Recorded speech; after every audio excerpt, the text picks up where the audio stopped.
Bonjour à tous, c'est Olivier de Poop School, j'espère que vous allez bien. Bienvenue dans cette nouvelle vidéo histoire de crèche. On est ici à Mouchin, notre nouvelle micro-crèche en construction comme vous le voyez. On va faire une petite visite, ensuite on ira au bureau. Je vous expliquerai les différents chiffres, l'histoire, comment on a obtenu ce terrain, notamment avec un partenariat avec la mairie, etc. Mais on commence par la visite, première version de visite en travaux, puis on fera la visite quand ça sera aussi terminé. Poop School.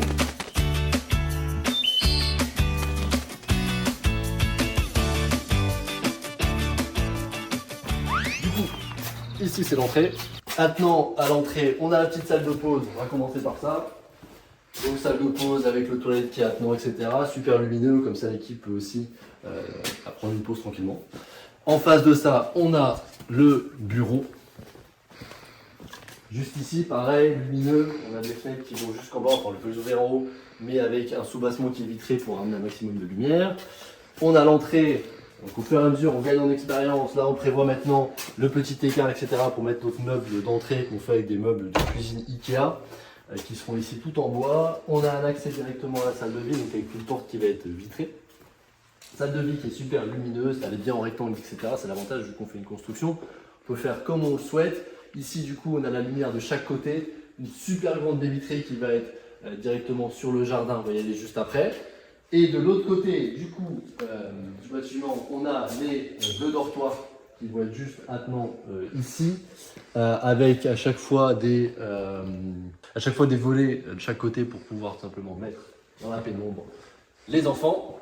Attenant la salle de vie, on a une pièce supplémentaire, pièce d'activité, pièce de snowzolène, etc., multi-activité, comme dans notre autre construction. Donc on va l'aménager aussi au fur et à mesure. Et du coup, forcément, c'est dans le noir pour permettre de faire tous ces types d'activités. Donc c'est toujours cool d'avoir une salle d'activité en plus de la salle de vie. Et de chaque côté, du coup, comme d'habitude, en demi-cloison. Alors ici, vous voyez un peu plus basse que d'habitude, ça a été aussi apprécié par la PMI.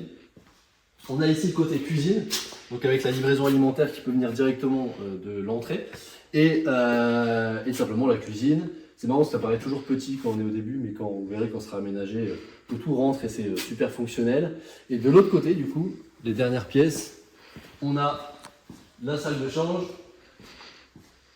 Ici, donc avec le meuble de change qui sera directement avec la vue sur la salle de vie, et directement après les toilettes derrière, et la buanderie qui est attenante pour permettre que ce soit pratique pour le linge. Et après du coup, attenant, je vous le disais tout à l'heure, à la salle de vie, on a cette super baie vitrée, jamais vu une baie vitrée aussi grande, qui attenante directement sur le jardin, qui va être fait, en plus il fait beau aujourd'hui, qui va être fait ici, aménagé, donc tout clôturé, et ensuite le jardin, à peu près un jardin d'environ 200 mètres carrés. Pour les enfants. Voilà tout pour la petite visite. On se retrouve du coup au bureau. On va parler chiffres, on va parler de l'histoire de cette crèche qui est un peu particulière. Ça fait des années qu'on est dessus. Et là on arrive enfin au bout. On ouvre d'ici 3 à 4 mois parce que là on est le mois de juin, on va ouvrir pour le 1er octobre. A tout de suite, c'est parti. De retour du coup au bureau pour vous expliquer un petit peu l'histoire de la structure qu'on vient de visiter. Donc cette structure en fait c'est... Petite histoire, c'est que c'est un appel à projet qui date de 2017. Donc on est en 2025, donc 5, 6, 7, 8 ans qui se sont passés. Ce qui se passe, c'est que l'appel à projet avait été remporté par un autre gestionnaire de structure dans notre région, même vendu en 2019 potentiellement. Un compromis de vente avait été signé.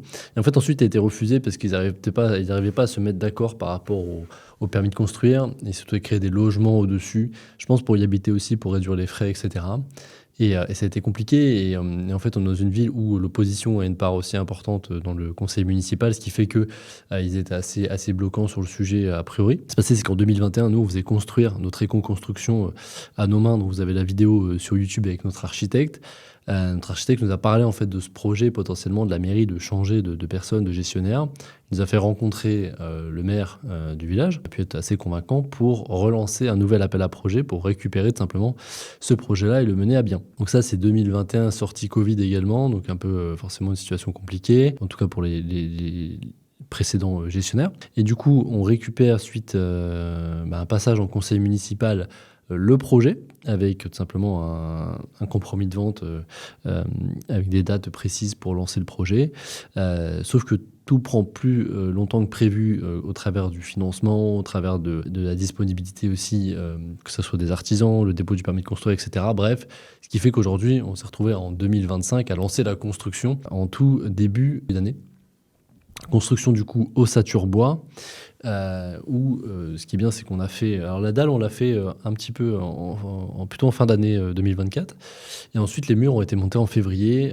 Clairement, ce qui est très pratique, c'est que lorsque les murs arrivent, quasiment en une semaine à 10 jours, le clos couvert est terminé, dans le sens où les murs sont montés et que les menuiseries sont déjà intégrées. Et l'ensemble de la toiture et charpente et toiture est réalisé dans la foulée, ce qui est du coup très efficace et très rapide, ce qui donne un rendu à la fois esthétique, mais aussi en qualité énergétique, etc. Donc on apprécie beaucoup ce modèle de construction.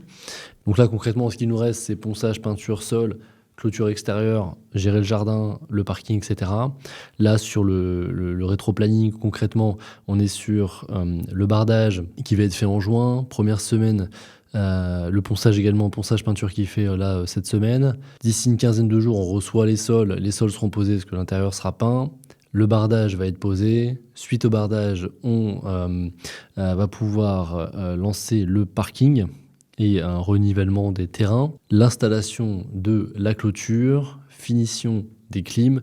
Il faudra le consuel également pour valider la conformité électrique et du coup simplement avoir un contrat avec EDF ou autre. Et une fois que c'est terminé, on fait tout l'ameublement, donc on va monter la cuisine, on va s'occuper de monter nos meubles d'entrée, etc. Vous suivrez tout ça sur les prochains épisodes. Juste, du coup, je termine cet épisode avec les chiffres, je sais que ça peut vous intéresser. Là, le terrain, c'est un terrain qu'on a aussi à acquérir aux alentours de 70 000 €. J'ai plus le prix précis en tête, mais 60 ou 75, mais peu importe. Alors que les terrains voisinants sont plutôt aux alentours de 140, 150 € parce que c'est un appel à projet mairie pour faire une micro-crèche. Alors nous aussi, on a essayé potentiellement dans un premier temps de mettre aussi un cabinet médical à l'étage pour optimiser le foncier, obtenir plus de revenus locatifs. Mais étant donné que dans la rue, un cabinet médical a été fait entre deux, on ne s'est pas lancé parce que je pense que ça aurait été trop de professions libérales pour la zone.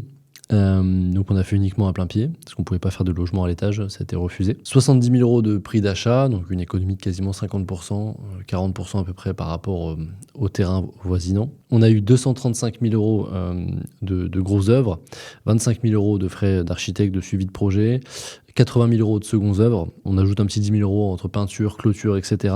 Donc c'est un projet qui aura coûté aux alentours de 340 000 € sur la construction, 410 000 € au total avec les frais du terrain, qui est de toute façon les prix pratiqués un peu dans les environs, mais avec un bâtiment qui a une qualité quand même très intéressante, que ça soit des matériaux, etc. On est vraiment sur quelque chose de durable. On n'est clairement pas sur du premier prix en termes de construction. Donc plutôt content du résultat à l'heure actuelle, et vous suivrez du coup l'évolution progressive de la mise en place, etc., de l'ouverture. On a lancé les préinscriptions, on commence à remplir. Là, on est sur une ouverture estimée en octobre, parce qu'ouvrir en septembre ça aurait été un peu trop juste, dans le sens où clairement ça aurait été speed en août. On a privilégié aussi nos vacances estivales et pas forcément faire que ça sur le mois d'août, donc on a décidé d'ouvrir en octobre. On commence à être bien rempli, vraiment des bons retours sur le lancement des préinscriptions qui est assez tardif, parce qu'on l'a lancé sur février-mars, mais on devrait être plutôt bien rempli, en tout cas payer les charges sous l'ouverture. Là, le montant, alors on avait fait un prêt aux alentours de 4-5% à l'époque, on était vraiment au pic de la remontée. Le prêt sera racheté plus tard, et ce qui fait que là on est sur un loyer de 2 900-3 000 € quand même à pallier. Après, c'est le seul prêt qu'on a, parce que le reste est soit autofinancé par la société, soit inclus dans le financement immobilier. Donc ouverture en octobre, passage de la PMI possible le 28 juillet, mais pareil, on va être un petit peu short, on va demander pour décaler fin août. Ensuite on ouvrira un mois après, donc c'est nickel. Mais il y a eu un premier passage de la PMI en cours de travaux. C'est bien sûr valider les plans au préalable, etc. 2-3 allers-retours avec eux. Un passage en cours de travaux, et ils sont super contents du résultat. Mais de toute façon, esthétiquement, vous l'avez peut-être vu un petit peu dans la vidéo. On fera une vidéo plus chiadée quand ça sera terminé. Mais le rendu est vraiment, vraiment cool. Un peu comme notre autre construction. On en est assez content. Et vraiment, c'est vraiment sur ce modèle-là qu'on souhaite aller. Si on doit faire des crèches demain, c'est sur un schéma de construction, parce que c'est vraiment l'idéal. Voilà tout pour cet premier épisode donc sur Mouchin. Alors j'aurais pu en faire peut-être, je pense, longtemps avant, parce qu'on est sur le projet depuis 2019-2020. Mais au moins vous avez le résumé. Dans les prochaines vidéos, je vous montrerai simplement les chiffres sur l'ameublement, etc., comme pour la structure qu'on ouvre, où on a commencé les différentes histoires de crèche. Et je vous montrerai jusqu'à l'ouverture et les chiffres qui vont bien de manière transparente. Je pense que c'est ce qui parle le mieux si vous souhaitez vous projeter et vous lancer dans la création vous-même de votre propre micro-crèche. D'ailleurs, à ce sujet, si ça vous intéresse, avec Poppy School, on peut vous accompagner. Vous avez un guide offert sous cette vidéo, vous pouvez télécharger. et également prendre rendez-vous pour un coaching totalement offert pour savoir si ce projet est fait pour vous. Et ensuite, on pourra se lancer dans l'accompagnement comme on a pu le faire en ouvrant plus de 400 micro-crèches en France. On accompagne aujourd'hui plus de 1500 porteurs de projets à le faire. Donc pourquoi pas vous, tout simplement. Vous avez en plus la possibilité d'utiliser votre CPF pour vous former à la création d'entreprise et ensuite à l'ouverture de votre micro-crèche. Tout ça, c'est en dessous de cette vidéo. Donc moi, je vous dis à très bientôt dans le prochain épisode. Je vous souhaite la réussite dans votre projet. À très bientôt. Au revoir.